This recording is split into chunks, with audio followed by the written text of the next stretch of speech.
Yo,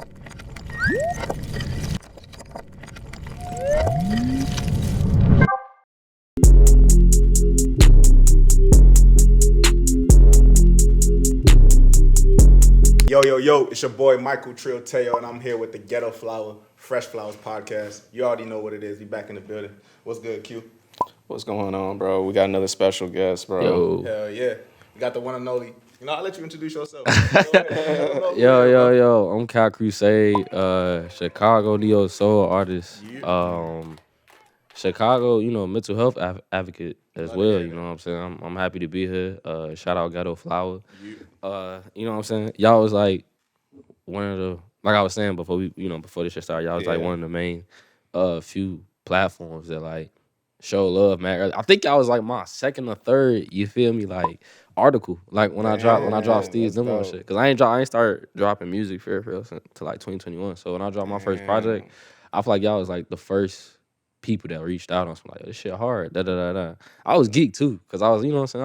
I was 18. I ain't know shit. You know what I'm saying? Yeah. Them first couple articles into like the era in your music shit, you gonna always remember that shit. I ain't gonna hold you. I ain't gonna hold you. Hell yeah, and I love that shit. I love hearing that shit because like I heard a couple people say that shit like, oh yeah, y'all was the first person, and I'm like, yo, that means so much because to see like where y'all came from and to see y'all now, it's just crazy because like y'all are only elevating, bro, and I like that you kind of brought it up while I was gonna get into it. Like you actually DM'd us. So this is where we're gonna get into it. So you actually DM'd us the project, bro. Steve's demo. And like I remember like the first week you DM'd us and I didn't get around to it. And then like I must have like checked it in the DM again. Yeah, I remember that. Yeah, I must have checked it in the DM again. And like it wasn't that long. I was hooping. And I was hooping. And I played the whole shit back. I'm like, bro. I'm like, how did I let this sit in the DM? He got one. That's what I'm saying. Because I was like, whoa. I promise you can ask them to any Chicago platform or Chicago like A&R manager out the band. I sent that shit to everybody, bro. Like when that shit dropped, like I sent that shit to everybody, bro. Like that's how I met a lot of people too. Like Ben Moscow from Real Ones and shit. You could ask him I sent that shit to him. My dog Felix, bro. Like I met Felix 2021. I met him 2021, but like I had like hella DMs and his shit. So when he's like followed me back and we started like talking, he was like, "Damn, I never seen this shit." I sent bro. I was real at that time, bro. I was real like, how can I explain it, bro? I was real. I had like so I just had got back from my freshman year of college and like I was hungry, bro. Like I was real like I know this shit hard and I know at the time what raw as hell meant to me at the time, which was like being like innovative with like less, cause I ain't had shit. I had my whip, and I had people that was fucking with me, and I had my little people like group that was fucking with me. And I'm like, all right, I'm gonna put this shit out, and I know my name ain't what I want it to be, and I have a tug and pull with like my ego and like my integrity on like sending shit out and like letting it come to me because like the I'm still in my startup. I never said like I'm in the middle. I think I'm like chapter 1, act 2 or some shit. Like I'm still in my startup. But I do feel that at that time I didn't have too much tug and pull. I was like, no, I'm sending this shit out. And a lot of good came from it and a lot of bad came from it. You know what I'm saying? But I'm always grateful more for the good than the bad, you know what I'm saying? Because it built relationships like this. 2 years later, it built relationships like great relationships that I had with certain Chicago people and certain Chicago platforms and A&R. So I'm grateful for that shit because it let me hit. And you're absolutely right. I sent that shit.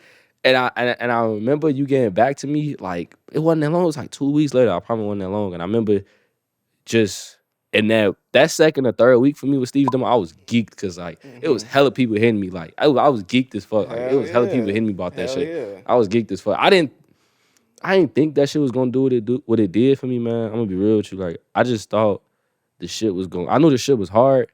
But like, yeah, I ain't like the top 50 lyrical lemonade, all that shit. I ain't think about none of that shit. That's big. I ain't think about none of that shit. Cause I made that shit on my car. I was 18. You know what I'm saying? Like I was 18. I ain't think about none of that shit, bro. So But people could hear the talent, bro, and Yeah. that's the crazy part. Like, and you know, at the time, I didn't know you just made it on your iPhone, right? Nah, hell no. I mean, I was like, I had my nana got me a MacBook for like for my birthday. Okay, like you was cooking then. Yeah, Cool. So my nana got me a MacBook like for my birthday, a year before that, and I was cooking. Like I was like, I told her specifically what I wanted the MacBook for. So I got the MacBook when I was like 17, and then I was making hella shit. I went to school.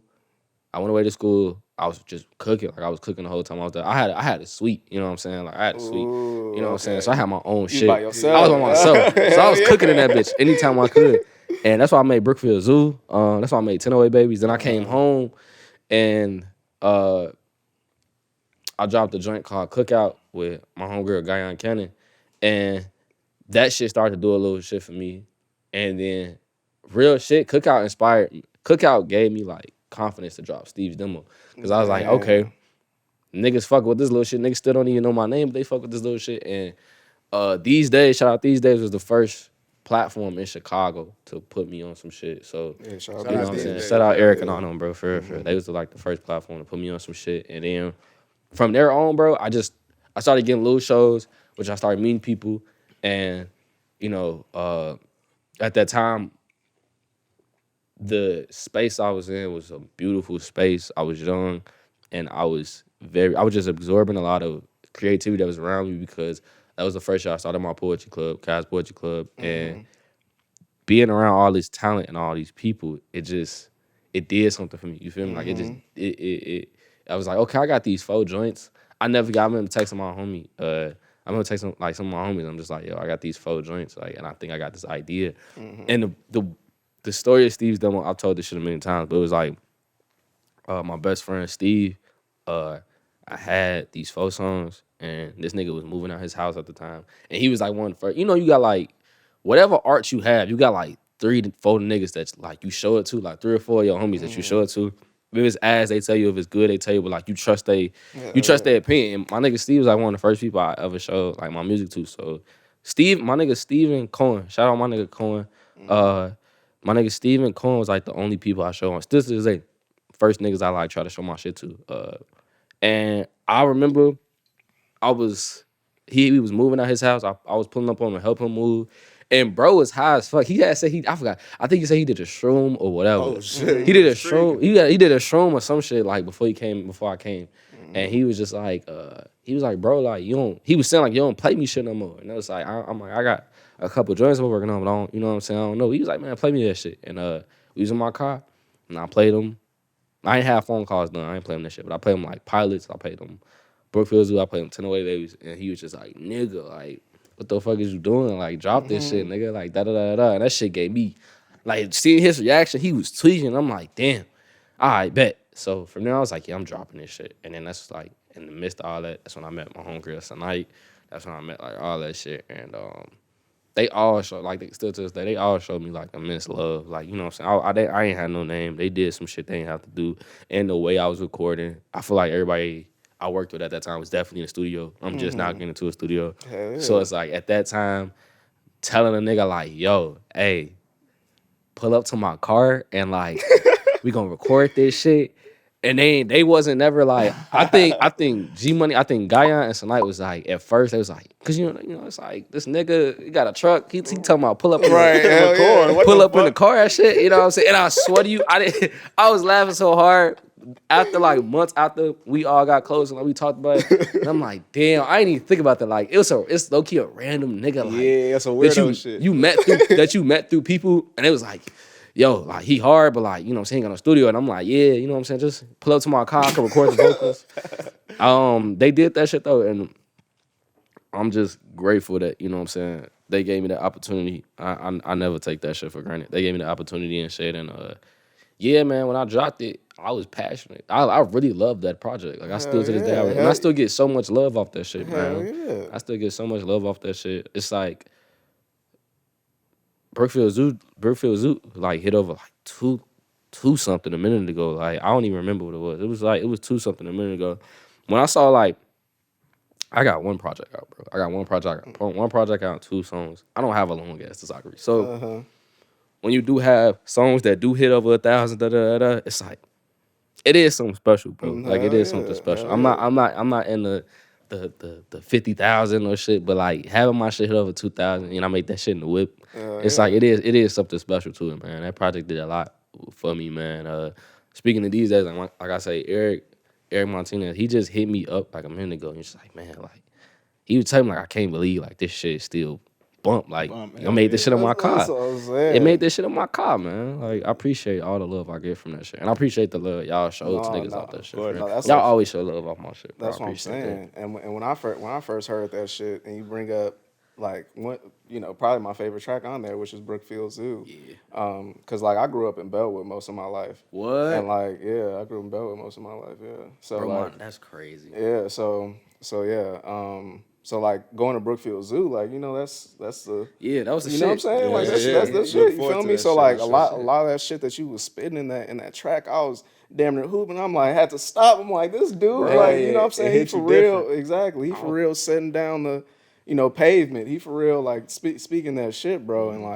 And like that's why I think like I gravitated to your music the most is because like I guess like the context of what you put into your music, bro. And like just hearing just those 4 tracks, I was like, yeah, bro, this nigga got it.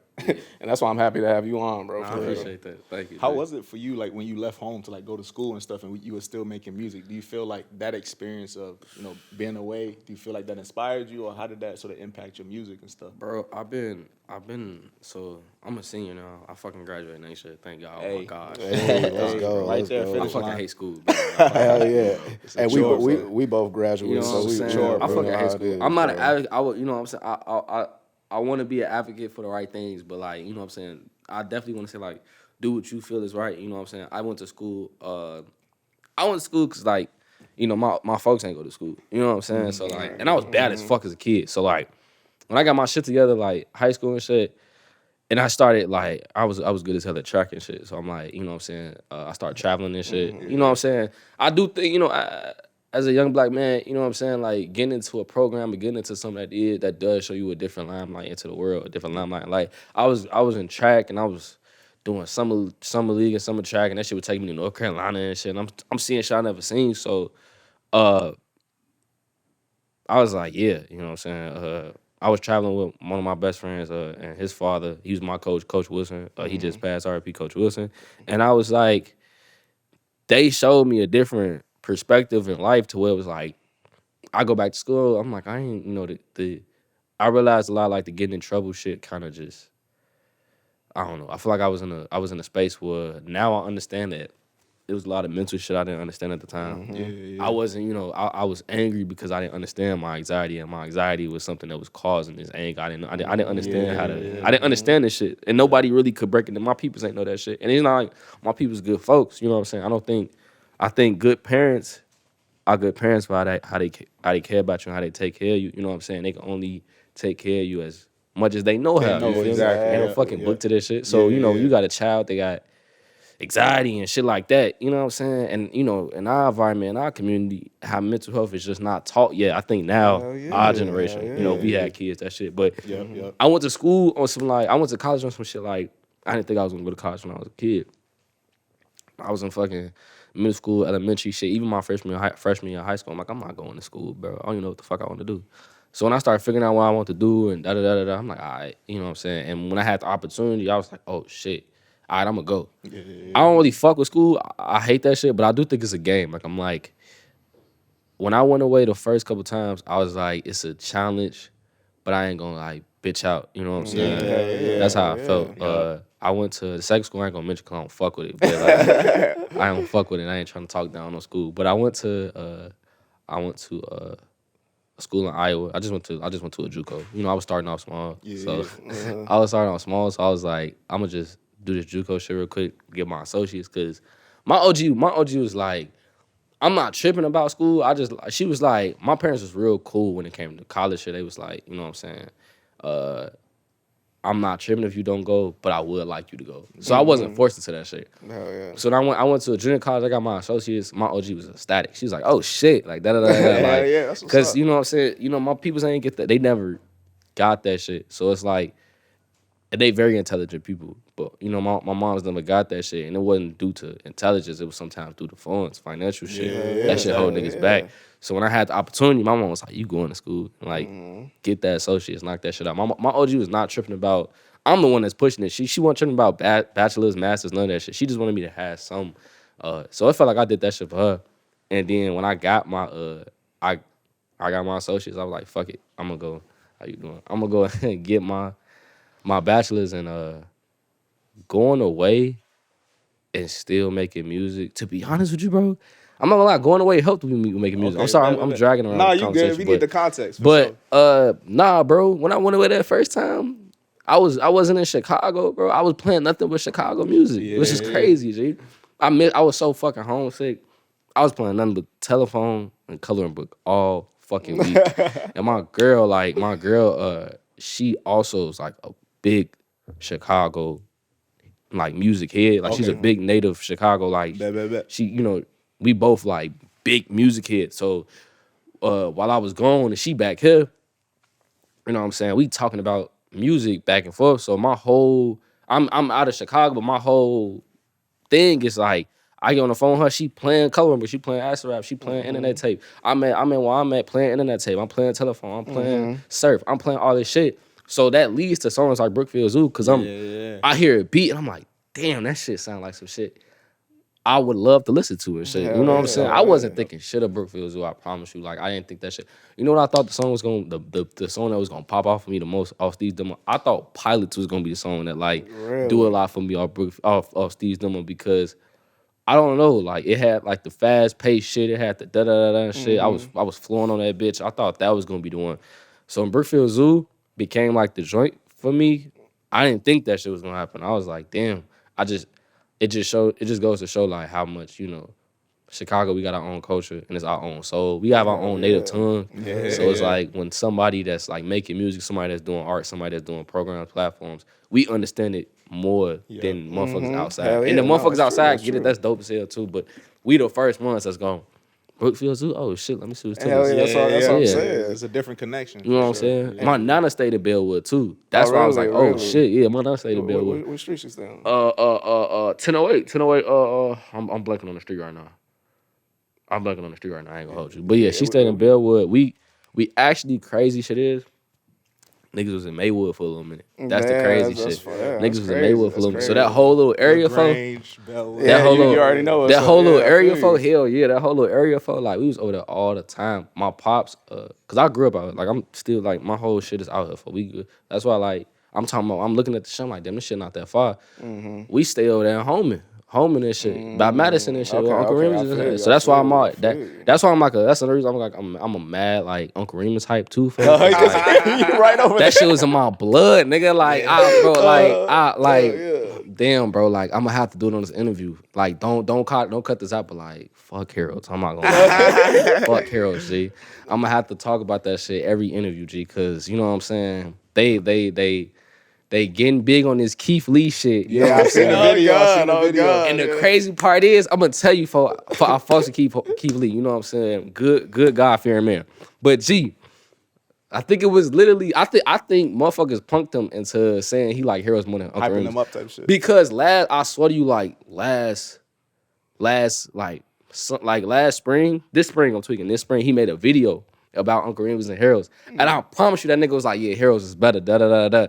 And we was all geeked. And then like 3 weeks ago, he was like, yeah, Harold's better than Uncle Remus. And we was like, what the fuck, bro? Like, I feel like niggas... You switching up. I feel like niggas made him switch that shit. You know how Chicago be. Yeah. We such like an overwhelming city. When it comes to food and shit, bro, and culture, we such an overwhelming city. Like, me and my nigga Menace, bro, like, I don't own a Peli Peli. Like I don't own a Peli Peli. But I be like, bro, fuck what you wearing. I'm gonna go buy me a Peli Peli one day because it's hard. Niggas on the west side was rocking Peli. I was growing up around that shit. My pops had a Peli Peli. My pops my height. We both short niggas. Like my pops had a fat ass Peli Peli. Like to his knees, fat ass Peli Peli. XL joint. XL joint. I was like, damn, like it's hard, that though. shit hard, G. Like I ain't gonna hold you. Yeah, that shit hard, bro. Hell yeah. No, till this day, them joints in the Averex joints. Yeah. Them joints Averex and fucking G. jeans or some shit. G. I remember my uncle. I used to be with my uncle a lot. My uncle went to the corner stores on the west side where they had the Indian nigga with the stick. You know what I'm saying? Like you going to that bitch. You like you want that bitch. She got the stick and You gotta shit. pull it down. I'll never forget that shot. I was like, I thought this shit was in movies, nigga. My uncle gotta grabbed pull the it shit with the down stick. I was like, what the fuck? I thought that shit was some shit in movies, bro. My uncle had a nigga. He got a jumpsuit. It wasn't even crazy. Like, he got a Jordan jumpsuit. I was like, what the fuck? It was 2014. Shit was different. I don't know. Yeah, That's hilarious. Shit was different. Yeah, this West Side shit is deep though. You know what I'm saying? That Uncle Remy shit, bro. It's got like that shit was bro. That shit was down the street for me every day, bro. I couldn't I could never. But you know what I'm saying? I don't know. I don't like the discourse. To be real, I want to stop the Heroes of Uncle Remus discourse. I want it to be peace. Like I want everybody to eat and just like that shit. But niggas make it difficult. Exactly. So I gotta say what I gotta say, bro. Niggas always make it. Niggas make it difficult. Niggas make it. Me and my homies, we got like 4 things that we just don't play about, G. You know what I'm saying? What's those 4 things? It's like Uncle Remus versus Heroes and shit. It's West Side, South Side conversation. Cause I'm the only nigga in the group from the West Side, me and my homies. So it's like all my niggas South Side is here. Like even my girl, like my whole little like core like little friend group, like all them niggas South Side is here. No Name, we like don't play about that shit. Like all the discourse about like we jump niggas about No Name, bro. Like we don't like the No Name this, shut the fuck up, G. Like we jump niggas about No Name. Shut the fuck up. Shut the fuck up, G. And then the 4th thing, I don't even know.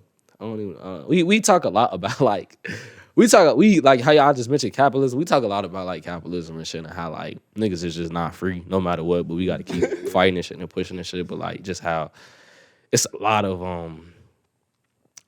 like corrupted shit between the Chicago creative culture and the Chicago culture period. And we just like I don't know. I think the fact that we do got a culture is important, but it is a lot of corrupted shit in this shit. But that's why I think it's like what y'all do is so fire because hip hop has its own culture, R&B has its own culture.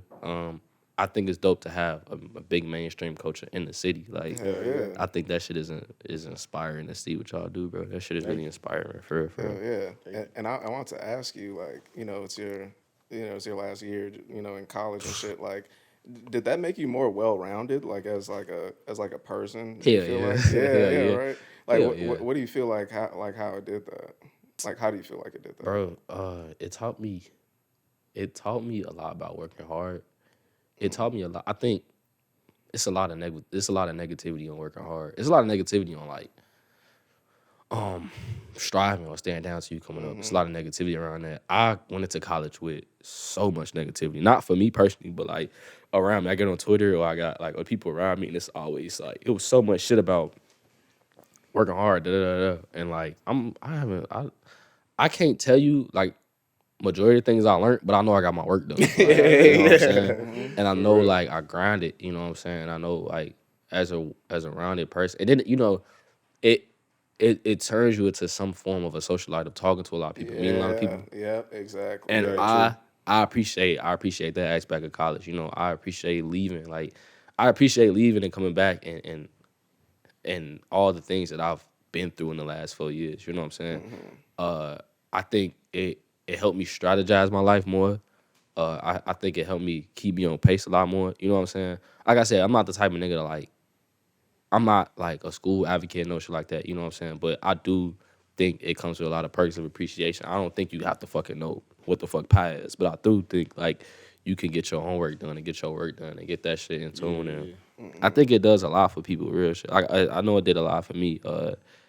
I think the judgment around it, or like niggas not going to college, that's the shit I be trying to like get through my homies' head. Like, I got homies that didn't go to school, and sometimes they be feeling like they lost, and I'm like, nigga, I'm in school and I'm lost. This shit ain't shit, right? Bro. That's what I'm saying. Like, nigga, I'm paying like 3, 4. You know what I'm saying? To be lost, I'm you even free. more lost, my you know what I'm nigga. saying? Yeah, You free. I be exactly. trying to tell my niggas like, bro, don't fuck school. Like, I'm in this shit just cause like I'm in it. For that's me personally though. I tell niggas all the time I hate school, but I'm in this bitch for me personally. Like, I want to finish personally. I want to get my shit personally. I be trying to tell them like, you made a conscious decision, and now you feel lost by the conscious decision because you see niggas on the net in school or niggas in like me in school, but like fuck school, bro. Like, find your own lane. That's the shit that's going. You know what I'm saying? That's the shit. I'm real big on like find your own lane, bro. I done seen some of the. I swear to you, I only know like 4 to like 6 people who I just always are happy in my life, and I appreciate them people so much. And like 3 out of that 6 are some of the happiest people I met in life. They not in school. They not in school. They did their own shit. Like they did their own shit, took their own route. And I be wanting to be like them all the time. I'm always trying to ask them questions and shit, cause they took their own route and shit, and they found peace in that shit. And I really do think if you tune out the shit outside and you find peace in your own shit, and you find like integrity in what your lane is gonna be, I don't even think you gonna let the shit outside bother you, bro. And I feel like that school made me more like, I was never judgmental from jump. School made me even less judgmental in the sense of like, I'm here, I see. Bro, my first year when I went away, I was 18. I went to a junior college. I had a suite, and I was living with like, I was living like hella niggas, bro. So it was like a hallway of niggas, bro. Gee, I'll never forget. It was this other nigga, he from Chicago, and this nigga was like 26. Now, mind you, I'm in a junior college. That's a 2-year school. That's a 2-year school. You're not supposed to be. I mean, you could be there past 4 years. It was a university. It was a big ass junior college. It was a university, but it was a junior college on Lewis Key. It was a big ass university, and it's a 2-year school. But you could stay to get your bachelor's if you wanted. I didn't want to. I just like I'm gonna get my associates. Well, after I'm bounce, and it was COVID, so it was like the whole school process was janky as fuck in 2020. I feel bad for my 2020 graduates, man. Like real shit. It was janky as fuck. If you still in college, like I applaud you, my nigga, because that shit was rough. Point is, I was living with niggas that was 26, 24. I was an 18-year-old kid, bro. I swear to you. One of these niggas told me he got kicked out his OG crib, so he was here, and I don't know if niggas know about the finesse with junior colleges, but you get a decent ass refund check, like you get especially when you go to a PWI, you get a fat ass refund check, and HBCU too. I've been to both. You get a fat ass refund check. He told me that because he got kicked out off the BAM, he said he would get his refund check and like say that shit and just pay off the shit to stay in school. But he wasn't going to class. He was just living in that bitch. Okay. I'm 18 years old, for like I'm 18 years old. And he 20, he like 24, 26. I'm not saying he should be a mentor. You know what I'm saying? I'm not saying that shit. I'm not saying but I'm just paying the rent. He just paying to live that. He not going to, and this is the fact this is in college. It was a good, in my opinion, it was a good school. But they wasn't checking to make sure niggas was going to class. Like, you go to class, like, no fuck, nigga. Like, you know what I'm saying? You failed. But the class aspect of failing and like, you can fail, but I mean, if you pay this shit, you can still live here type shit. Bro was paying his shit off, living in that motherfucker. And I remember being like, I can't be like these niggas, bro. And I just remember being like, I was 18 getting up for class. This nigga just like in his room chilling, playing a game and shit. He's 26, bro. 26, bro. And I remember just being like, my niggas, and I'm bringing this back to say, like, I remember being like, my niggas at home feeling like they lost. I promise you, it's a 26-year-old nigga that's down the hall from me paying junior college rent to stay in this motherfucker, bro. Don't trip, bro.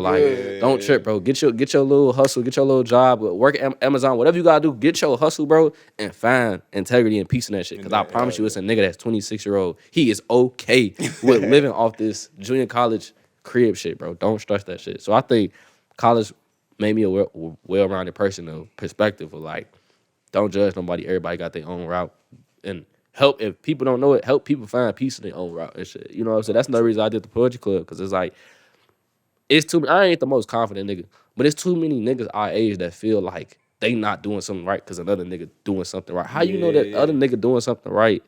Because it looked like he doing something right on the net. You know what I'm saying? The net is all glamorization of trying to get us to, you know what I'm saying? Like, fuck that shit, bro.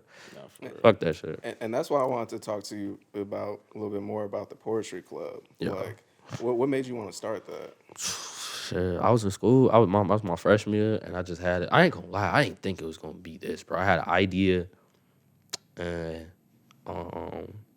I always been into poetry. I was in poetry clubs since middle school. You know, I was bad as fuck, but I was in some hot shit. Like, that was the thing. Like, I was bad, but my teachers all fucked with me because it was like, he is like a nigga that's trying. I was always in programs. I was doing sports. I was just bad. I just couldn't stay out of trouble. But I was always in the poetry clubs, and I was fly. Like, I used to rip niggas up on that shit. I was going crazy. Pause. I was going crazy. I was going crazy, like, on the rap shit. Like, I was doing poems, but I was fake rapping. Oh, okay. And I would go, and I was on some shit mad early. I was really on some, like, the way I rap now, I was rapping like that, man, like as a freshman. I was doing all, like, the weird flows and the da-da-da-da-da. And, like, my poetry teacher, she, like, 40. She, like, fuck is he talking about? But the kids, like, niggas our age, they was like, oh, shit, like, da-da-da, that shit hard. I think that's another reason that made me, like, made me more passionate on the rap shit. Cause I was like, I'm really good at this shit. And I went to school and they had a Bible study program, and I believe in God. I haven't read an inch of the Bible. I'm sorry, but like I used to go to the Bible studies. It really was for me personally, it was like a thing of hope. I feel like every week they was just dishing out hope, and that was all I needed. I didn't really read the Bible. It was Bible study, but nobody came in there with that Bible. They wasn't reciting Bible quotes. They would just be like, they would have people talk about their struggles and how they got through it, and how some of them got through it through God, how some of them got through it with the Bible. And I was a nigga that would just go in there. I was young, I was 18, and I was soaking up all that hope that they was giving to people and how that helped people, how that shit helped me. I'm like, bro, niggas in the city need this. We need, like, Poetry Club aside, that shit is literally just 2 hours of me dishing out, giving niggas hope and themselves. The way I do it, I let niggas come up there. You could do a poem, you could talk, you could, you know what I'm saying, whatever. Like, you could do whatever. And I always try to leave niggas. I always had people come up to me like, man, like, that really helped a lot, or da-da-da-da. I'm like, that was the point. You know what I'm saying? The point was for that shit not for me. That point, I don't like, I keep it a beat. Like, I'm like, majority of the time, I don't even have the best rhymes. Like, I don't even have the best poems. Like, that's my problem. That's the ego in me. I'm in that bitch trying to outbar niggas and shit. Niggas in that bitch actually, and I fuck with that though, because like that just shows like the message is getting crossed, that people coming out to just sit for 2 hours and just talk about mental health, talk about hope, talk about what mattered to them. I had a girl at the 2021, the summer. I had a girl come. She was like, she came out and like in front of the whole group, in front of the whole Poetry Club. And the Poetry Club's usually like, it's, you know what I'm saying. It definitely, the more they getting packed, the more and more I do these motherfuckers. And that's dope. she came out, and then like 2 days later, she texted me like, yo, that shit helped me come out to my parents. And I was like, fuck. You know what I'm saying? That's crazy. You know what I'm saying? But the thing is, I'm young as hell. I was 20. I was 20. I didn't know, like, that's what I'm saying. Like, I'm young as fuck. So it's like the perspectives of like, I'm not understanding this shit is getting that point across, but I'm glad like it is, because I wasn't expecting that. I just wanted the niggas to have each other back for like 2 hours, and like niggas to just be in a space where they can be comfortable being themselves, being vulnerable as fuck for 2 hours. You know what I'm saying? I think the only time, I'm gonna keep it to you, the only time I don't enjoy the Poetry Clubs that much is just like when I hosted one at Spelman. I hosted one like, you know, at a couple of schools and shit like that. You know what I'm saying? I met Angela Davis and shit. You know what I'm saying? Shit was fly. I hosted one at Spelman. You know, Spelman is an all-girl school, right? So a couple niggas came from Morehouse. Morehouse is an all-boys school. And, bro, the shit that I don't like personally, it was niggas that was coming up there. And I say, like, you could talk about whatever you want, but, like, keep it in mind, this is a celebration and conversation on mental health. Niggas be going up there doing the freaky raps, and I be like, bro, like, niggas don't know how to read the room, G. I had one nigga go up there, and I swear, I don't know who this nigga is to this day. I hate you. Like, I hate you, bro. I seriously hate you, bro. Because it's a crowd full of women. Like, I truly hate you. This nigga went up there and was like, I've never been sexually assaulted or raped, but I wrote a poem from the perspective of a woman that's been sexually assaulted and raped. I fried that nigga as soon as he got off the stage. I'm like, yo. Because the crowd was like, what the fuck? Like, I'm front row. I'm like, gee, like, bro. Damn, I didn't know he was gonna do that. So now, every Poetry Club I got, not because of you, nigga, every Poetry Club I got a, yo, this is about mental health, you know what I'm saying? Like, be respectful. Yeah. Bro, why is you, like, it's a room full of women and you talking about that from... They don't like, bro. If they want to do that shit, they can do that shit. Not you, nigga. Rap about some shit. I don't know, bro. Like, rap about some shit, bro. After that, bro, I remember I got fried from like a couple girls got him in the crowd. I ain't say shit. I let them fry. And it's supposed to be a peaceful. You know what I'm saying? But I'm like, fuck that. You deserve it. I ain't gonna lie. You deserve lesson for real. He do, bro. Damn. I hate niggas, bro. I hate men too, bro. I hate a lot of people too. I hate niggas, bro. Man, but I love hearing that though, man. Yeah, that's dope that you started that. Because I definitely feel like, you know, with you, like that could. You know, to me, that's your branding now. Yeah. You know what I'm saying? That's a part of your branding now. And I love that because you could for real go that route of doing, you know, continuously doing poetry clubs and shit. Like may go around on some no-name type shit. Man, get a book club, you know, get that type of shit. I love to hear that. That would be fun. But yeah, we're getting into like the last two questions. So like, I want to ask you, like, with doing the poetry and you drop, your track Home. What other stuff you got planned, like in the Bro, cut? I'm glad you asked that. Because I know, yeah, and Yeah, you're we talking was talking about about Chris. Chris. Yeah, you're talking about Shout out Chris Classick. He's been a big mentor for me the last, year for real. Last couple months I've been working real closely with him, and I'm just now, like I said, I'm getting into the studio. So I've been working on like studio produced songs, and I was very ignorant to studios when I was coming up. I was a person that didn't see the purpose in studios, even though everybody around me was in the studio and they was telling me like, it's kind of worth it. I was very insecure in the fact that, oh, my shit don't sound good, and it was like, like one thing he told me, and like, it was like, it was never that your shit is personally not good. The rhymes was good, the vocals was good, the perspective, the creativity in the song was good. It's just the sound, like it's just the structure. It's just I want to hear this shit without my ear, like damn, nigga. Like I want to hear this shit, and that's some shit he was telling me. I want to hear this without it flexing, and I'm gonna keep it a stack. Shout out my nigga Gio, mixed by Gio. Like I've been working close with him in Classick since like May, and dog, like I was completely, and that's why I can comment. I was completely ignorant because I understand. I understand mixing out to a T because of them two, and especially because of Gio. Like the ideas and a lot, and this is something that's like God given. A lot of people don't got the soul when it comes to this music shit. Like a lot of people don't got the soul. Like and the soul is a very unseen talent structure that a lot of niggas don't got. I personally had that shit. I didn't have the infrastructure. I didn't have the structure. I got the soul. I ain't had the structure. So now combining them motherfuckers both, bro. Like I'm making some of the best music I've ever made in my life. And like I just told you, I'm gonna show the video to y'all when we get on with this shit. But like I can't wait to drop this shit I'm about to drop, and going forward, because 2024, I'm trying to, get a little project in. I'm telling you, it'll be 3 years since Steve's demo next year. So I think it's about time I need to drop a project, but it'll be my first studio produced project, and it'll be my first. And that's another thing. I've been working with actual producers I'm close with now. Shout out my nigga Buxton. I've been working with actual producers now. I'm out on YouTube, like Novo and shit. It's just the growth of an artist and shit. that's dope. Yeah, man. I've been working with shout out Chris Class. He's been a very profound figure for me, and a very like good mentor as far as like just telling me like certain things with the industry shit, certain things with the music shit, giving me good advice. Andrew Barber too. I have a lot of like good people that I can't say that I had like I'm grateful for. Like I can't say that I'm not grateful for. Like they giving me a lot of good advice. I was changing I'll never forget this. I was changing my name because I had to like. Everybody was calling me Kaicrewsade anyway, because a lot of niggas met me off Instagram before they knew my music.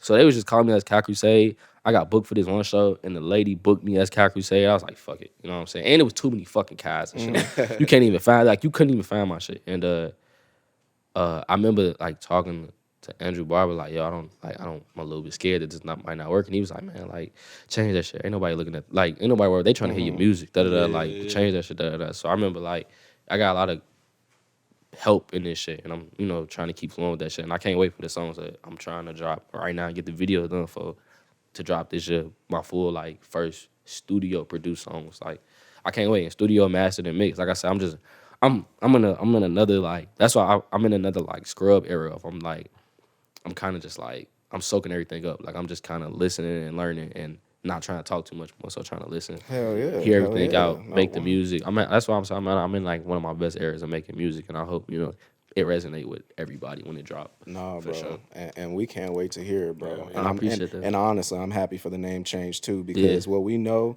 about doing this shit, and bro really good at marketing, and like what we know for sure is about SEO. And for real, what you type in, bro, like it matters. It matters, bro. For real, that for shit real. Matter. You gotta, man. It was when you gotta like. I typed in my shit on Google one time, just Kaicrewsade, and I was so happy that it was just my shit. Yeah, hell yeah. I was so happy that it was just my shit, bro. Like, no, bro.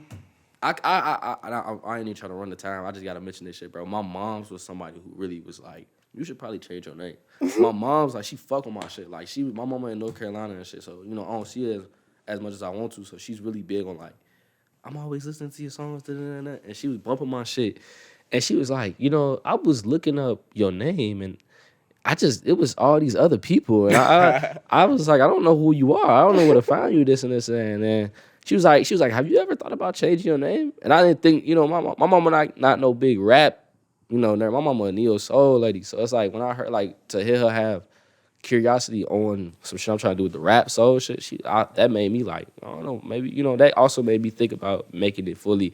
And it nothing crazy. I was just like, they already fucking called me Kaicrewsade. I might as well change it to that type of shit. So yeah, bro.